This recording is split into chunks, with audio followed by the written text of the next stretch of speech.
तो कल हम लोगों ने क्या पढ़ा था? आरबीसी पढ़ा था। तो आरबीसी का लाइफ स्पैन क्या होता है? 120 दिन, 120 डेज। और इसमें क्या मेन पिगमेंट क्या है इसके, जिसका कलर रेड होता है इसकी वजह से? आरबीसी का मेन फंक्शन आरबीसी का मेन फंक्शन होता है ट्रांसपोर्टेशन ऑफ गैसेस। हाँ, transportation of gases, that is O2 and CO2। ठीक है, ऑक्सीजन और कार्बन डाइऑक्साइड का स्थानांतरण करता है पूरे शरीर में जहां जहां जरूरत होती है। ऑक्सीजन क्या करता है? बाहर से लेके आता है अंदर, और अंदर से CO2 बाहर ले जाता है। कोई दिक्कत आता है? ठीक है। और आरबीसी में होने वाली डिजीज क्या क्या थी? अनीमिया था। क्या हो जाता है? आरबीसी कम हो जाती है। और अगर आरबीसी बढ़ जाए तो एरिथ्रोसाइटोपिनिया। ठीक है, याद आ गया ना? हाँ। और वो सिकल सेल एनीमिया, इसमें क्या होता है? आरबीसी का शेप इरेगुलर हो जाता है। और एक थैलेसेमिया में क्या होता है? लाइफ स्पैन कम हो जाता है। Life span of RBC reduces, उसका जीवन काल कम हो जाता है, 50 से 60 दिन रह जाता है। अभी क्या बताया था? 120 दिन होता है नॉर्मल, और ये 50 से 60 दिन। Blood bank of human body, उसको स्प्लीन। और graveyard of human body, spleen. दोनों ही क्या है? स्प्लीन है। क्यों? क्योंकि आरबीसी लाल रुधिर कणिकाएं कहाँ, इनकी मृत्यु कहाँ होती है? स्प्लीन में ही होती है, वही रिजनरेट भी होती है। बट अगर वो लीवर के पास गई तो वहां रिजनरेट नहीं होती है। ठीक है। अब इसके बाद आज हम लोग स्टार्ट करेंगे WBC, यानी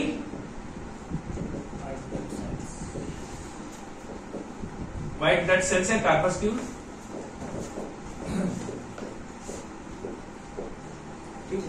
तो व्हाइट ब्लड सेल्स या श्वेत रक्त कणिकाएं, इनकी हम बात कर रहे थे। इनको जब हम पढ़ा तो WBC, लेकिन जब आप टेस्ट करवाने जाएंगे, आपका ब्लड टेस्ट होगा, तो ब्लड टेस्ट में जो लिख के आता है, इनका दूसरा नाम क्या है? ल्यूकोसाइट्स।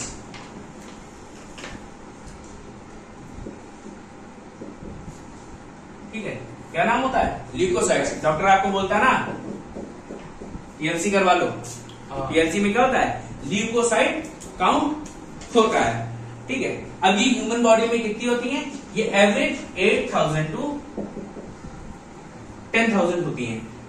कितनी होंगी? 8000 टू 10,000, वो भी कितने में? पर 100 ml HB। 100 ग्राम हीमोग्लोबिन में कितनी है ये? 8 से 10,000। और आरबीसी कितनी थी? 5.5 मिलियन के आसपास, 5 से 5.5 मिलियन बताया था। तो इनका रेशियो क्या होता है? आरबीसी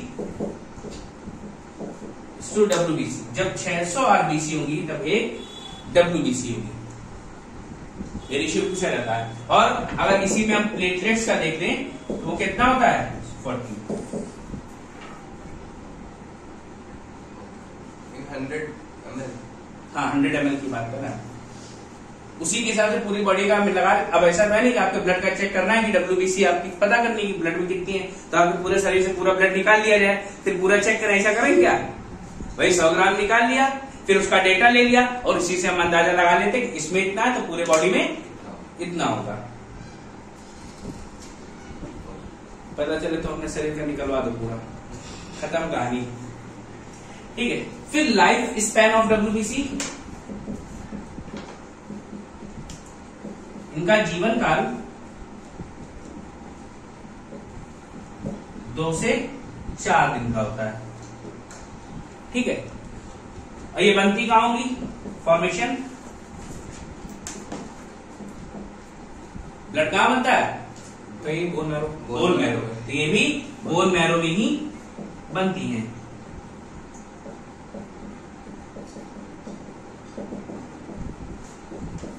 कोई दिक्कत है?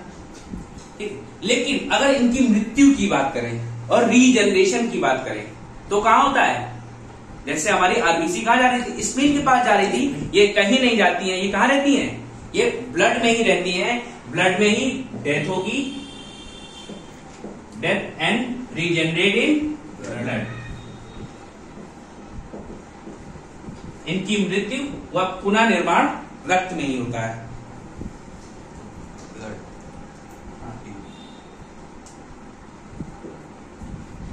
इनकी मृत्यु या पुनः निर्माण कहां होगा? रक्त में ही होता है। लिख लो इसको। ठीक है भैया। तो क्या बताया मैंने? WBC, इनका दूसरा नाम क्या है? ल्यूकोसाइट्स। अब कितनी होती है? 8 से 10,000 मेल और फीमेल में बराबर होती हैं। इनका रेशियो पूछा जाए आरबीसी डब्ल्यूबीसी और प्लेटलेट्स का, तो 600 सबसे ज्यादा कौन सी होती है? आरबीसी होती है। फिर डब्ल्यूबीसी हजारों में, प्लेटलेट लाखों में होती है तो 40। ठीक है। फिर लाइफ स्पैन इनका 2 से 4 दिन। इनका बनती कहाँ है? ये अस्थि मज्जा या बोन मैरो में। और इनका पुनर्निर्माण और मृत्यु कहाँ होती है? ब्लड। ठीक है। अब इसके बाद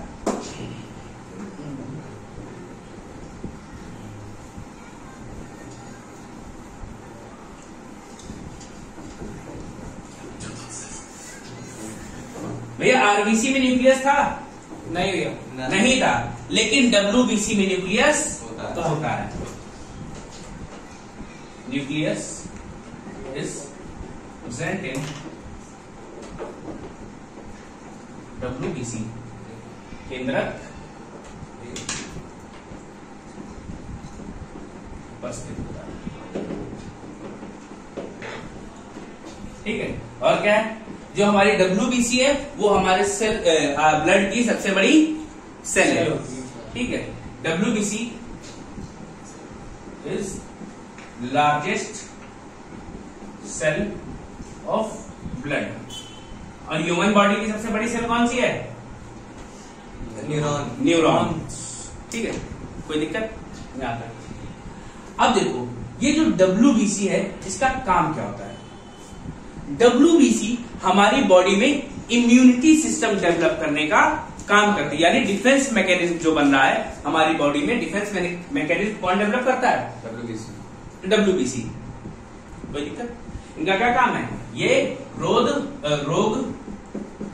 प्रतिरोधक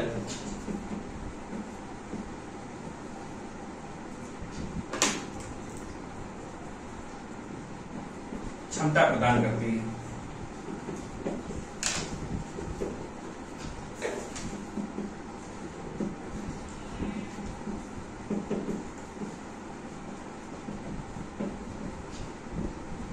इम्यूनिटी सिस्टम। अब इम्यूनिटी क्या होती है? जैसे ही आपकी बॉडी में कोई बाहर से कोई चीज आई, कोई चीज बाहर से आई तो वो क्या कर सकती है? आपको बीमार कर सकती है। तो लेकिन ये क्या करती है? ये उससे फाइट करती है, ये उनसे लड़ेंगी और उनको मार देंगी। और कैसे मारती है? 2 तरीके से। एक, या तो इनसे फैगोसाइटिक नेचर होता है। फैगोसाइटिक नेचर मतलब क्या होता है?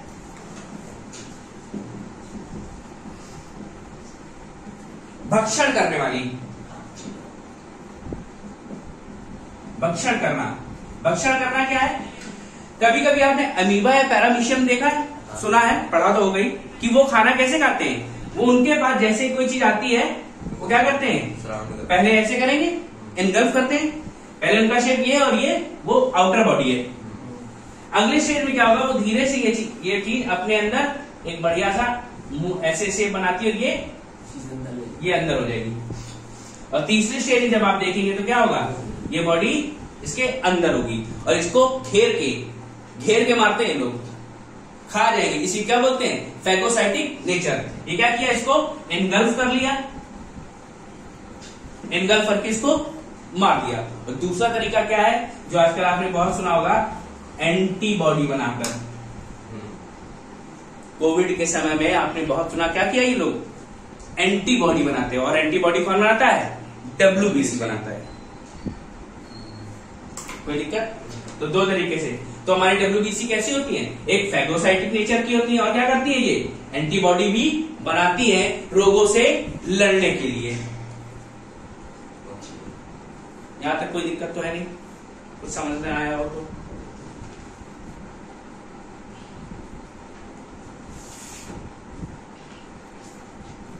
नोट कर लो। ठीक है भैया। तो क्या ये फैगोसाइटिक नेचर की है और इस प्रोसेस को बोलते हैं फैगोसाइटोसिस।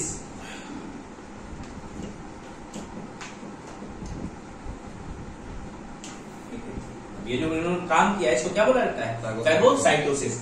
अब भैया इन्होंने क्या किया? इन्होंने हमारे बॉडी को लड़ने में हेल्प की। किससे? आउटर बॉडी से। बाहर से जो चीज आई उससे लड़ाई की। और हमारे यहाँ लड़ाई करने वालों को क्या कहेंगे? वॉरियर्स, सोल्जर्स, क्योंकि ये सुरक्षा दे रहे हैं। और ये अगर नुकसान पहुंचाए तो टेररिस्ट। लेकिन ये कैसे हैं? हमको सुरक्षा देने वाले हैं, इसलिए भैया इनको सोल्जर सेल्स भी कहा जाता है। कोई दिक्कत आता है? सोल्जर सेल्स बोल दो। और क्या क्या बोल सकते हैं? लड़ाई कर रहे हैं भैया, लड़ाई करेंगे तो फाइटर सेल बोल दो। कोई दिक्कत आता है? और बॉडीगार्ड सेल बोल दो।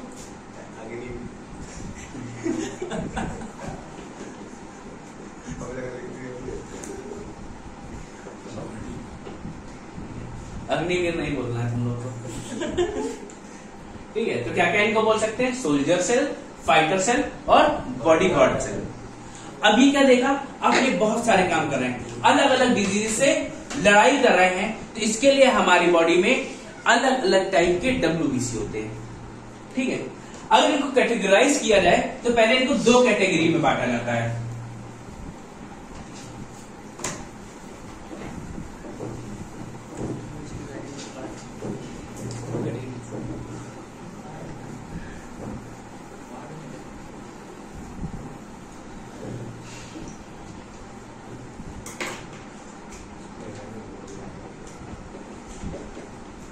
इनको दो कैटेगरी में बांटा जाता है। एक कौन सा? एक होते हैं ग्रेन्युलोसाइट्स।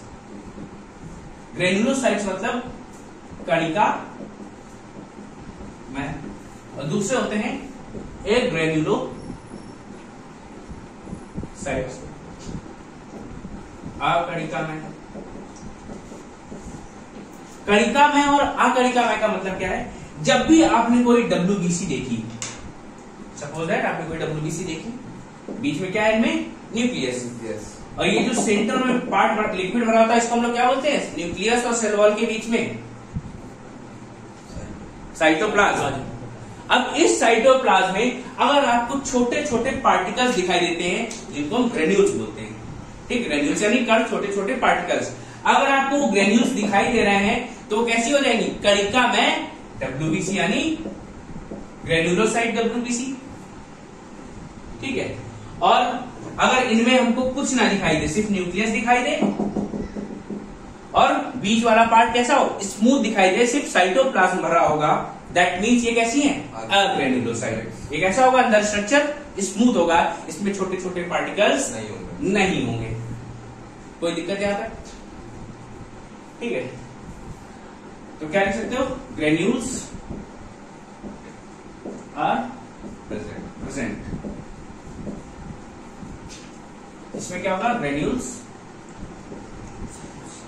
Are absent. अगर हम बात करें इनकी डिस्ट्रीब्यूशन की, तो फर्दर भी 5 टाइप की होती है WBC। कौन कौन सी? देखो, सबसे पहले न्यूट्रोफिल्स। ठीक है, न्यूट्रोफिल्स क्या है? ये हमारी बॉडी में सबसे ज्यादा अमाउंट में होती हैं। अगर न्यूट्रोफिल्स WBC की बात करें तो ये क्या होती हैं? मैक्सिमम होती है हमारी बॉडी में। कितनी? 60 to 65%। फिर इसके बाद बात करें किसकी? बेसोफिल्स की। तो बेसोफिल्स क्या होती हैं? ये हमारी बॉडी में मिनिमम होती है। ठीक है, कोई दिक्कत यहां तक?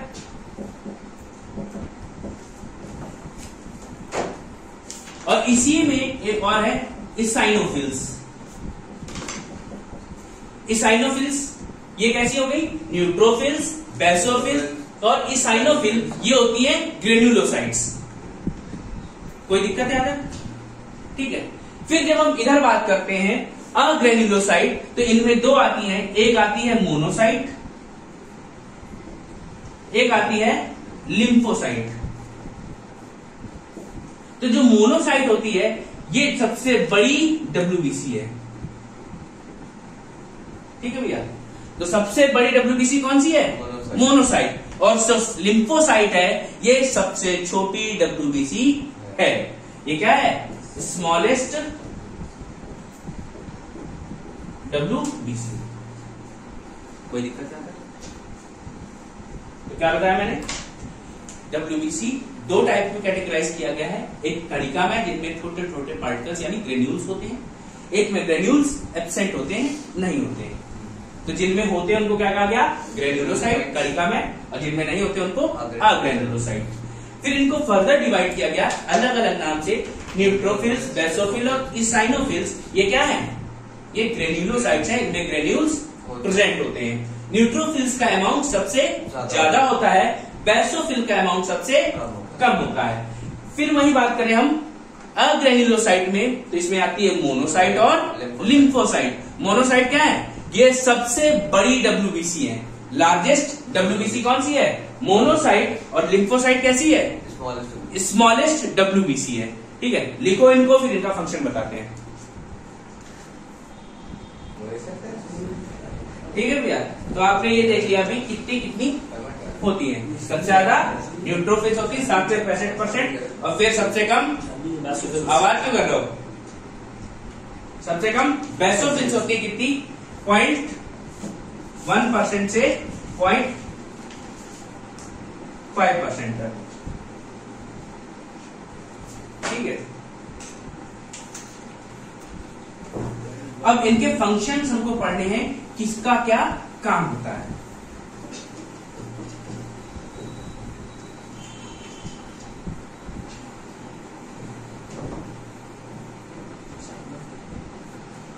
तो सबसे पहले लिखो बेसोफिल्स।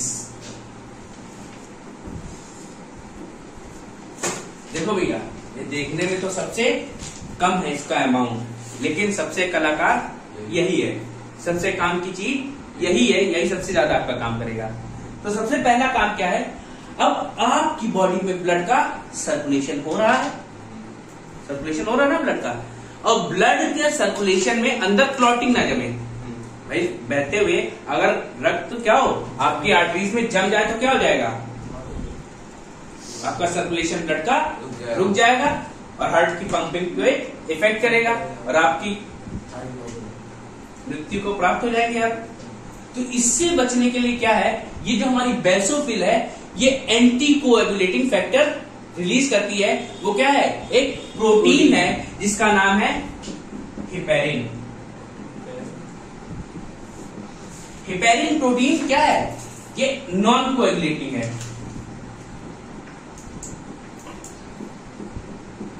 रक्त का थक्का नहीं जमने देती है। तो क्या सबसे पहला काम क्या है? ये एंटी कोएगुलेटिंग फैक्टर है।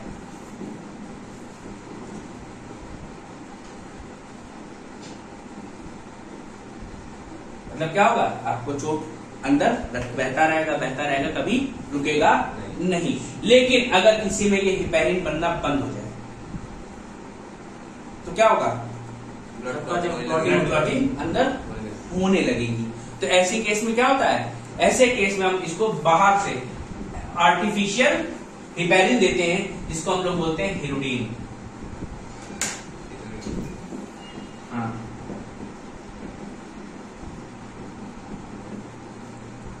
इससे क्या होगा? अब हमारी बॉडी में अंदर ब्लड का सर्कुलेशन चलता रहेगा, कोई दिक्कत नहीं। फिर अगला क्या है? एक और ये प्रोटीन रिलीज करता है जिसका नाम है हिस्टामीन।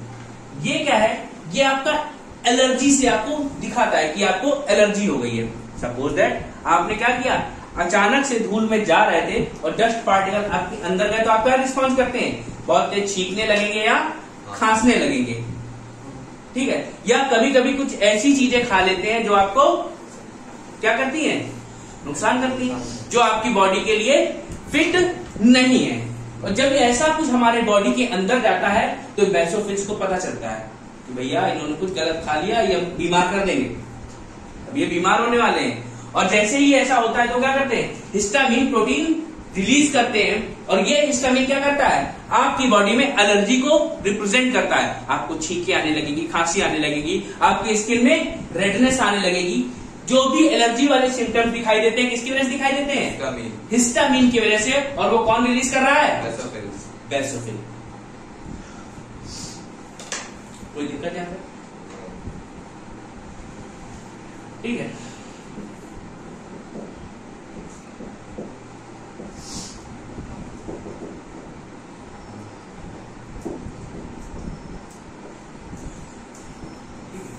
तो इसके लिए हम लोग क्या करते हैं? फिर बाद में एविल खा लेंगे या सिट्रीजिन खा के अपनी एलर्जी को रोकते हैं। ठीक है, और क्या, अब ये देखो कभी कभी आपको आपकी बॉडी में इन्फ्लेमेटरी रिएक्शंस होती हैं। इन्फ्लेमेटरी रिएक्शन से मतलब समझते हो, हम आए एक जोर से कंटाप मारे, जोर से कंटाप मारने में क्या होगा, आपका चेहरा जहां पे थप्पड़ पड़ेगा उस जगह की सेल्स डेड हो जाएंगी और निशान बढ़िया फिंगरप्रिंट छप जाएगा। एक फिंगरप्रिंट आ जाएगा, तुम लोग बाद में उसका करवा सकते हो, फिंगरप्रिंट निकलवा लेना। फिंगरप्रिंट बन जाएगा, स्वेलिंग आ जाएगी, स्वेलिंग आएगी, रेडनेस आएगी, होता है ना। फिर थोड़ी देर बाद तुमको गरम गरम महसूस होगा, वहां भी आएगी, ठीक है, या पेन महसूस होगा, दर्द भी तो होगा, स्वेलिंग हुई, पेन हुई, रेडनेस हुई, और जो गरम गरम फीलिंग आ रही थी उसे क्या है, ये इन्फ्लेमेटरी रिएक्शंस हैं। और ये किसकी वजह से होती हैं, it is also caused by basophils. ठीक है,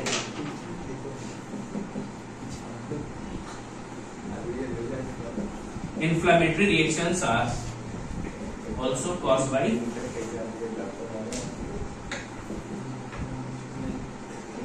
basophils। भैया जो ना समझ आया हो वो बताएं, बाकी नोट कर लें। ठीक है, तो क्या होगा, ये एंटी कोएगुलेटिंग फैक्टर है, मतलब आपके ब्लड में रक्त का थक्का नहीं जमने देती है। अगर कभी ऐसा हो जाए कि पैरिन बनना बंद हो जाए तो क्या होगा, आर्टिफिशियल पैरिन, जिसे हम लोग हेरोइन बोलते हैं। ठीक है, फिर क्या, इन्फ्लेमेटरी रिएक्शंस कौन कराता है, बेसोफिल्स ही कराते हैं। आपको थप्पड़ पड़ा, रेडनेस हुई, स्वेलिंग हुई, इचिंग हुई, सुई चुभी, दर्द हुआ, ये जितने भी कारण है किससे पता चलना है, बेसोफिल से। और हिस्टामिन, हिस्टामिन क्या करता है, अब आपने कोई चीज बाहर से खा ली, अब आपकी बॉडी में क्या, वो आपको नुकसान करने वाली है, तो क्या करेगा, हिस्टामिन, बेसोफिल हिस्टामिन रिलीज करते हैं, जिससे आपकी बॉडी में एलर्जी के सिम्टम्स दिखाई देते हैं, जिससे आप क्या करेंगे, तुरंत उसका इलाज करवाया जाएगा। हिस्टामिन प्रोटीन होता है क्या? हाँ, हिस्टामिन प्रोटीन ही है।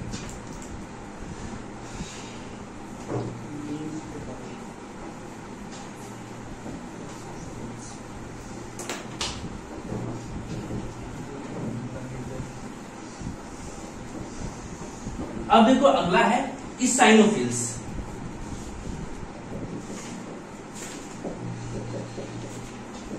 भैया कभी अगर आपके बॉडी में बेसोफिल्स काम करना बंद कर दे तो उसकी एब्सेंस में तो क्या करेगा, इसाइनोफिल्स वो काम करने लगता है।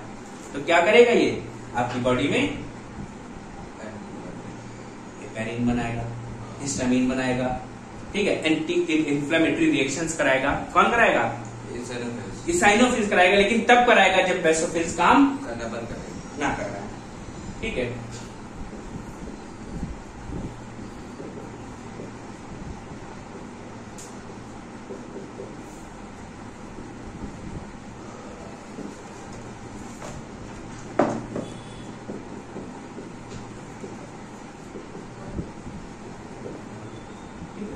जब बेसोफिल कार्य नहीं करते हैं तब इसाइनोफिल कार्य कर रहे होते हैं। फिर इसके बाद अगला लिखो,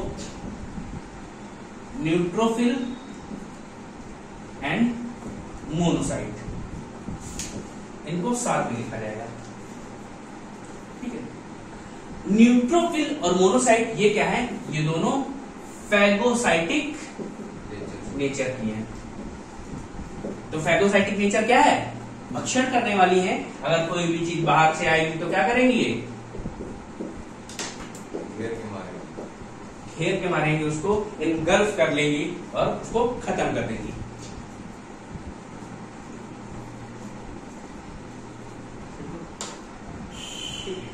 फिर इसके बाद बचा लिम्फोसाइट एंड मोनोसाइट।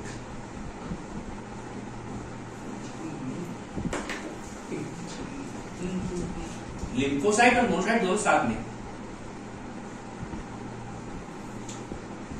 दोनों साथ में बात करें तब आप क्या होगा, लिम्फोसाइट कितने टाइप की होती हैं, आपको बताया था शायद याद हो, थाइमस पढ़ाया था जब। एक होती है बी लिम्फोसाइट, एक होती है टी लिम्फोसाइट। याद आया, अभी भी नहीं याद आया। बी लिम्फोसाइट हमारे बोन मैरो में बनती है और वहीं डेवलप भी होती है। और टी लिम्फोसाइट क्या होता है, बनती तो बोन मैरो में है लेकिन डेवलप होने के लिए कहाँ आती है, हमारे चेस्ट वाली ग्लैंड के पास, जिसे हम लोग थाइमस ग्लैंड कहते हैं। ये मैंने वहां भी पढ़ाया था जब तुम लोगों को ग्लैंड पढ़ाया था। अब देखो क्या करता है, जब भी कोई बाहर से पार्ट आता है, पार्टिकल कोई बाहर से आया, कोई बैक्टीरिया बाहर से आया, तो लिम्फोसाइट क्या करता है, सीधे उससे लड़ने चला जाता है, ये उससे डायरेक्ट लड़ेगा। लेकिन मोनोसाइट क्या करता है, मोनोसाइट थोड़ा तेज है, ये क्या करता है, अपने पास कुछ बढ़िया स्पेशल इसकी शक्तियां हैं, ये अपनी शक्तियों का प्रयोग करके बनाता है एंटीबॉडी। एंटीबॉडी ऐसा नहीं कि लिम्फोसाइट नहीं बना सकते हैं, बना सकते हैं वो भी, लेकिन कौन बनाता है, मोनोसाइट बनाते हैं। लिम्फोसाइट बहुत कम अमाउंट में बनाता है, तो मोनोसाइट क्या बनाते हैं, एंटीबॉडी बनाते हैं। एंटीबॉडी को हिंदी में बोलते हैं प्रतिरक्षी। अब भैया क्या होता है, फिर यही एंटीबॉडी भेजे जाते हैं किसके लिए, वो जो बाहर से पार्टिकल आया है उससे लड़ने के लिए। अब ये कैसे, अब सपोज दैट आपको याद होगा, आपको बचपन में लगे हैं ढेर सारे वैक्सीन, टीके लगाए जाते हैं। और टीके क्या के लिए लगाए जाते हैं, टीके इसलिए लगाए जाते हैं जो वायरस से आपको लड़ना है उसी वायरस का इंजेक्शन आपको लगाया जाता है। सपोज दैट पोलियो का टीका लगता था, उसमें क्या होता था, पोलियो का वायरस होगा, कितना होगा, डेड होगा या बहुत ही माइन्यूट अमाउंट में होगा, ठीक है। जिससे क्या होगा, जब वो बॉडी में आपके पहली बार जाएगा, पहली बार गया तो मोनोसाइट से मिला, मोनोसाइट को क्या लगेगा, कोई बाहर से आया है, कोई बाहर से आया है, तो उससे लड़ने के लिए वो क्या करेगा, एंटीबॉडी बनाएगा। और एंटीबॉडी बना लिया जब उसने, तो अब जब नेक्स्ट टाइम, अब ये टीका किस लिए लगाया था, अब ये कुछ ऐसी सेल्स बनाएगा जिनको ये याद रहेगा कि अब जब भी दोबारा क्या आएगा, पोलियो आएगा, तो उससे हमें लड़ना है। और जिन सेल्स को बनाता है उनको बोलते हैं मेमोरी सेल्स। क्या किया इसने, मेमोरी सेल्स बना दी। अब जब भी क्या होगा, दोबारा पोलियो का टीका आया, पोलियो का वायरस हमारी बॉडी में आएगा, ये तुरंत एक्टिवेट हो जाएंगे और एंटीबॉडी जाके उनको मार देंगे। अभी प्लाज्मा, जो कोविड चल रहा था, लोग एंटीबॉडी की बात कर रहे थे, जिनको कोविड हुआ हो उनका प्लाज्मा चाहिए। क्यों, क्योंकि कोविड हुआ, जब आप सही हुए, तो सही हुए तो क्या, आपकी बॉडी में ये एंटीबॉडी बन चुके थे। अब आपका ब्लड, आपका प्लाज्मा किसी को दिया जाएगा तो उसमें आपके एंटीबॉडी भी क्या होंगे, उसमें ट्रांसप्लांट होंगे और उसमें क्या होगा, लड़ने की क्षमता डेवलप हो जाएगी कोविड से, ठीक है। और ये समस्या, अब कोविड है क्या, कोविड एक आरएनए वायरस है, बताया था ना, देखो वायरस में डीएनए भी हो सकता है और आरएनए भी होता है। अब जो आरएनए वायरस होता है ये ज्यादा खतरनाक होता है क्योंकि ये म्यूटेशन बहुत तेज करता है। तुम देख लो ना, कोविड के कितने सारे वर्जन आ गए हैं, बहुत सारे लगातार वर्जन आते जा रहे हैं। यही समस्या है, उसके टीके एक बार में कंपलसरी सही पूरे सही नहीं बन पाते हैं। भाई होगा क्या, वो आया तो किसी और फेज में था, लेकिन जैसे ही वो हमारी बॉडी के अंदर गया, उसको कुछ अच्छी कंडीशंस मिली और उसने क्या किया, अपना रूप बदल लिया। और हमने टीका बनाया था किस लिए, पहले वाले रूप के लिए।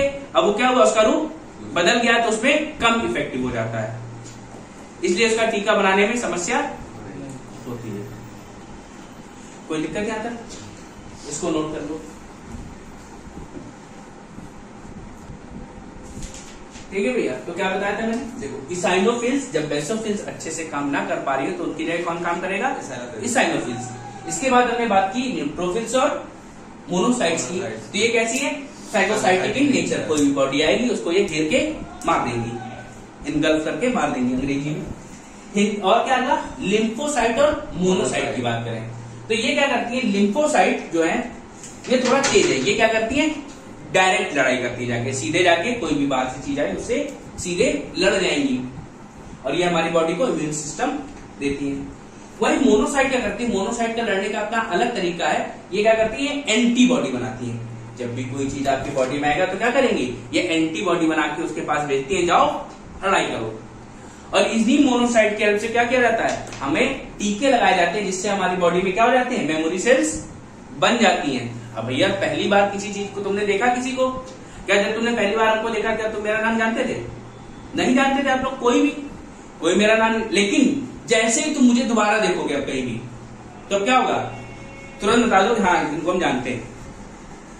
तो क्या है, ये आपके दिमाग में मेमोरी बन गई। ऐसे ही ये मोनोसाइट्स भी क्या करती हैं, इनमें भी मेमोरी बना लेती हैं। जब पहली बार कोई सेल,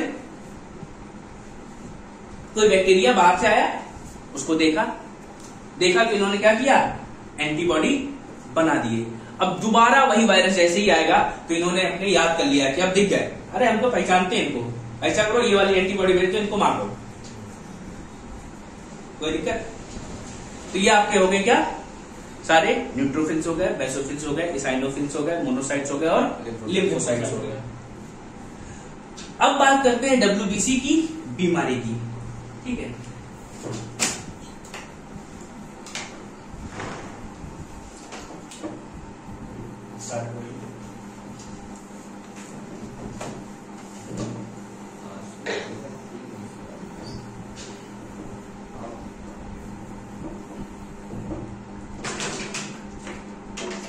अब देखो भैया, जब आपकी बॉडी में डब्ल्यूबीसी की यानी कमी हो जाए, डिफिशियंसी हो जाए, तो क्या होगा,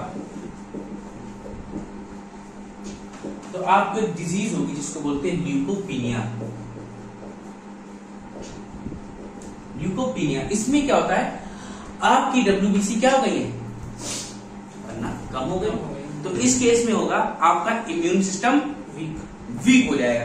अब आपका जरा सा मौसम चेंज हुआ, आपको जुकाम हो गया, खांसी आने लगी, बुखार आ गया, हर बात पे कोई ना कोई बीमारी हो रही है, आप बहुत ज्यादा क्या नहीं रह रहे हो, निरोगी नहीं रहते हो। क्या हो रहा है, हर बात पे जब आपको बीमारी होने लगे, दैट मीन्स आपकी बॉडी में क्या हो गया है, डब्ल्यूबीसी की कमी हो गई है, और इसको क्या बोलते हैं, ल्यूकोपीनिया, ठीक है। अब क्या होगा, अगली स्टेज है डब्ल्यूबीसी की अमाउंट बढ़ जाए।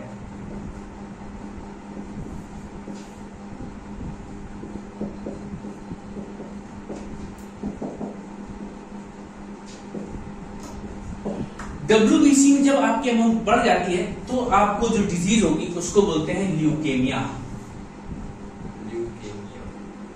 हाँ, या और दूसरा नाम दे तो ब्लड कैंसर। अभी ब्लड कैंसर में क्या होता है, ब्लड कैंसर में भैया आपकी क्या होता है, ये जो आपकी सेल्स हैं, ये सेल्स में जो सेल डिवीजन होता है ये अनकंट्रोल हो जाता है। मतलब डब्ल्यूबीसी बन रही थी, एक सेल से दूसरी बनी, दूसरी से तीसरी बनी, ऐसे बनती जा रही थी, लेकिन अभी तक टाइम पीरियड फिक्स था कि भैया इतने समय में इतनी बनेगी, सबको याद था। लेकिन अचानक से क्या हुआ, ये भूल गए कि हमें कितना बनना पता नहीं है, अब ये बनती जा रही है, बनती गई बनती गई बनती गई, और ये लंप फॉर्म कर लेती है। लंप यानी गुच्छा बना लेगी, और इस गुच्छे को ही हम ट्यूमर बोलते हैं, ठीक है।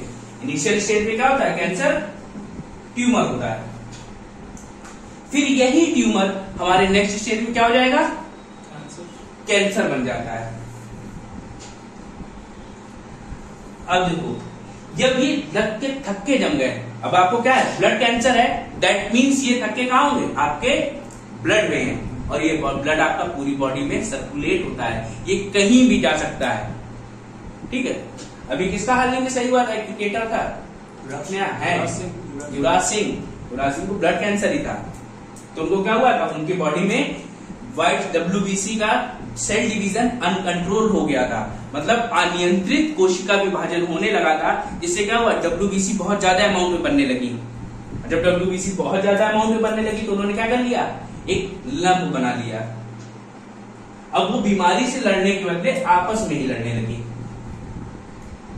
तो हमारा शरीर क्या हो जाएगा, कमजोर हो जाएगा, और हमें ब्लड कैंसर हो जाता है। इसमें कोई दिक्कत है,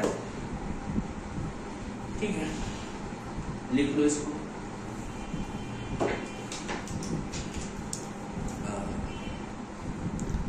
अब इसी में भैया आगे देखो HIV एड्स।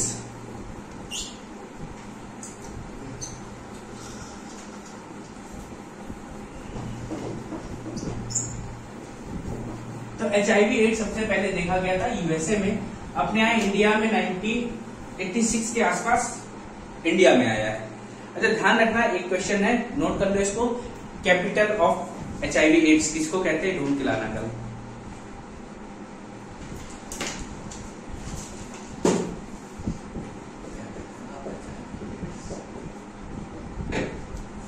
तो भैया HIV एड्स का पूरा नाम देखो, human immuno deficiency virus acquired immuno deficiency syndrome. ये HIV और एड्स अलग अलग है कि एक ही साल है, एक साल हो गए HIV एड्स, ठीक है।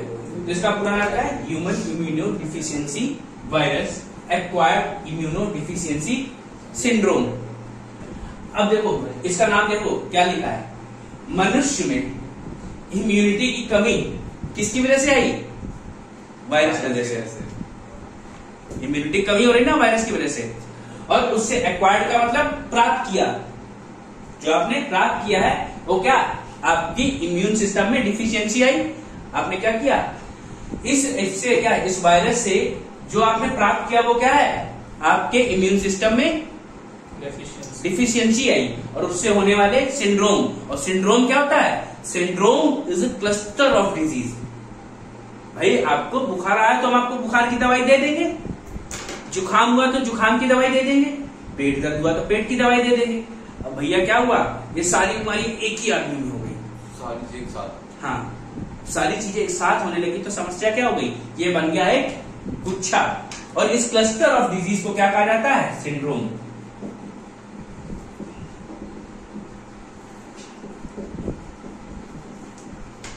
जब ढेर सारी बीमारियां एक साथ हो जाए तो उनको कहते हैं सिंड्रोम। और जब हमको HIV एड्स होता है तब हमारी बॉडी में WBC कम होने लगती है। WBC की कमी से कभी HIV एड्स नहीं होता है, ध्यान रखना। जब HIV एड्स होता है तब WBC कम होती है, ठीक है। तो क्या, एड्स होने पर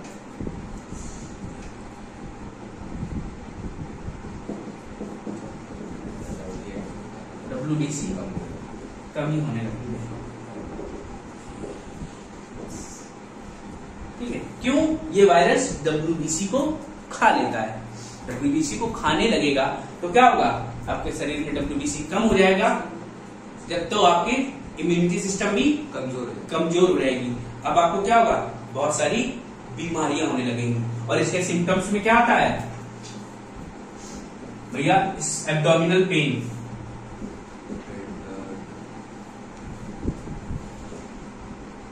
पेट में दर्द होने लगा, ठीक है। फीवर, हमेशा आपको फीवर रहता है, ठीक है। वॉमिटिंग आपको फील हो रही है, आपकी बॉडी क्या हो रही है, ड्राइनेस, सूख रही है, ठीक है। और loss of appetite, that means भूख नहीं लगेगी। तो जब ये सब लक्षण आपको दिखाई देने लगे तो इसमें क्या है, ऐसे लोगों में एड्स होता है। जो कंफर्म नहीं है, लेकिन कहते हैं ये सिम्टम्स क्या है, एड्स के सिम्टम्स हैं, ठीक है। इसको नोट करो।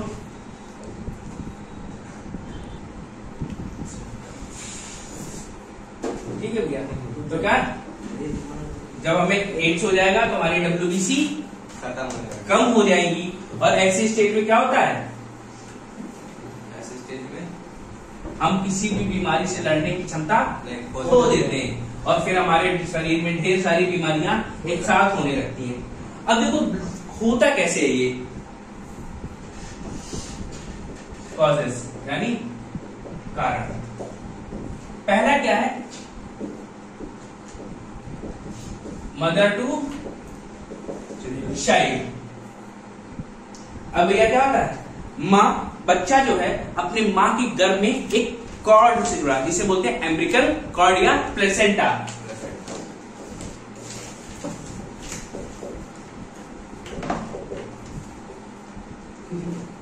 जिसको हमारे यहाँ क्या बोला जाता है, नाड़ा। ठीक है, नाड़ा जुड़ा होता है, जिससे क्या होता है, अगर देखो बच्चे में स्टार्टिंग एज में इनिशियल स्टेज में क्या होता है कि बच्चा जो है ब्लड कहां से लेता है, मां से ही लेता है, जब तक वो डेवलप ना हो पाए।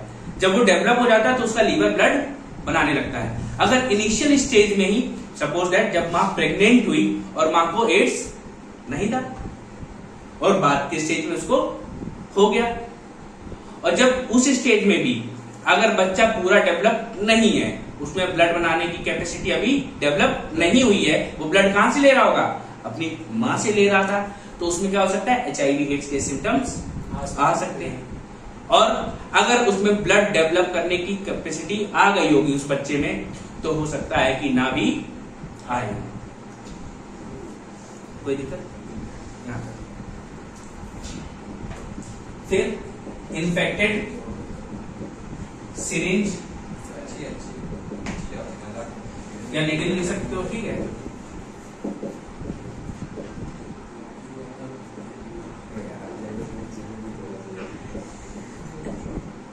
इन्फेक्टेड नीडल का यूज कर दो, या सर्जिकल इक्विपमेंट्स का बात कर लो, या तो आप गए दाढ़ी बनवाने गए तो आपका बार्बर क्या करे, एक ही ब्लेड लिया, उसने इनकी भी दाढ़ी बना दी, इनकी भी दाढ़ी बना दी, इनकी भी दाढ़ी बना दी, और इसमें किसी एक भाई साहब को क्या था, एड्स था। और दाढ़ी बनाते समय थोड़े बहुत तो कट कहीं थोड़ा बहुत छू जाता है, जरूर पक्का है, हाँ, तो उसमें क्या होगा, ब्लड का ट्रांसफ्यूजन हो जाएगा, और जिससे क्या होगा, HIV एड्स एक से दूसरे में चला जाएगा। ठीक है, दो बातें हो गई। दूसरा तीसरा देखो, एक तो सीधे ही सीधा ले लो, ब्लड ट्रांसफ्यूजन, मतलब आपका ब्लड किसी और में चढ़ाया गया तो भी, और जिस ब्लड में जो ब्लड चढ़ाया गया उसमें क्या था, एड्स था।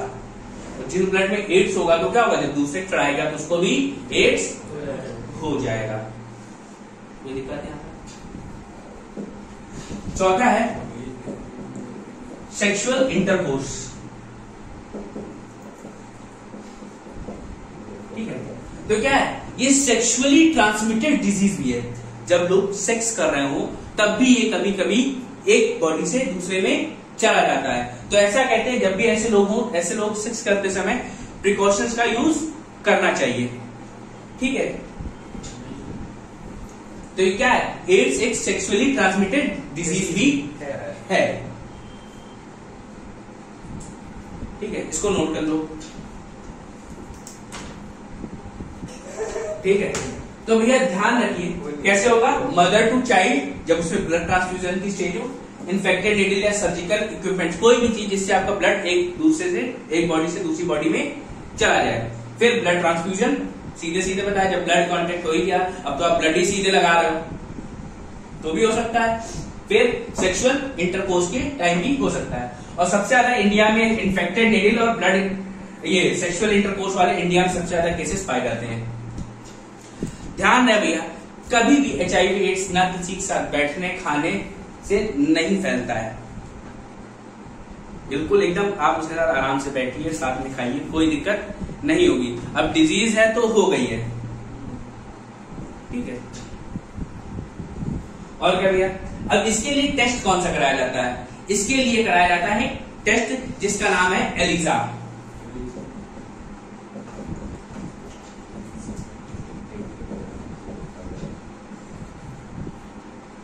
एलिजा टेस्ट कराया जाता है एंजाइम लिंक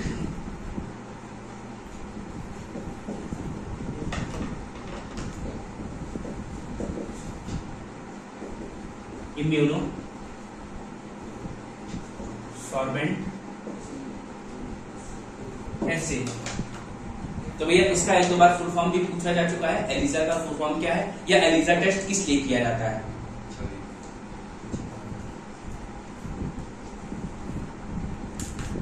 ठीक है भैया, तो क्या है, एंजाइम लिंक्ड इम्यूनोसॉर्बेंट ऐसे ये टेस्ट है। और इसके बाद एक नया टेस्ट और है जो कंफर्मेशन के लिए किया जाता है, इसको बोलते हैं western blotting test. Western blotting test, कि भैया अगर आपको लग रहा है, मान लो पहले टेस्ट कराया, आपको कुछ लक्षण लग रहे हैं, तो उसे कंफर्मेशन के लिए कौन सा टेस्ट होगा, वेस्टर्न ब्लोटिंग टेस्ट। अब इसमें भैया दी जाने वाली दवाइयां, देखो मेडिसिन जो इसमें दी जाती हैं वो कौन कौन सी हैं? एक तो भैया ड्रग दिया जाता है खतरनाक बहुत, एजिडोथाइमिडीन, मतलब आदमी पूरे दिन नशे में ही रहता है, इतनी भयानक दवाई है ये। अब लेकिन ठीक है,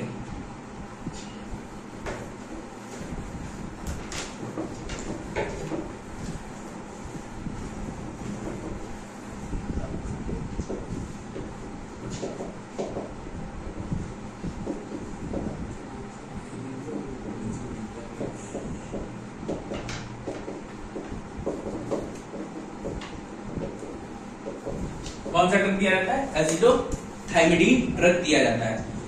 आयुर्वेदा ने इसके लिए एक मेडिसिन खोजी है जिसका नाम दिया गया है कंपाउंड क्यू। ठीक है भैया, क्या? कंपाउंड क्यू, याद रखना, एजिडोथाइमिडीन और कंपाउंड क्यू। और क्या भैया? ELISA test, enzyme link, immunosorbent assay test, और कंफर्मेशन के लिए कौन सा टेस्ट किया जाता है? Western blotting test. तो भैया ये आपका WBC खत्म हो गया। कल हम लोग प्लेटलेट्स खत्म कर लेंगे, उसके बाद ब्लड ग्रुप पढ़ेंगे।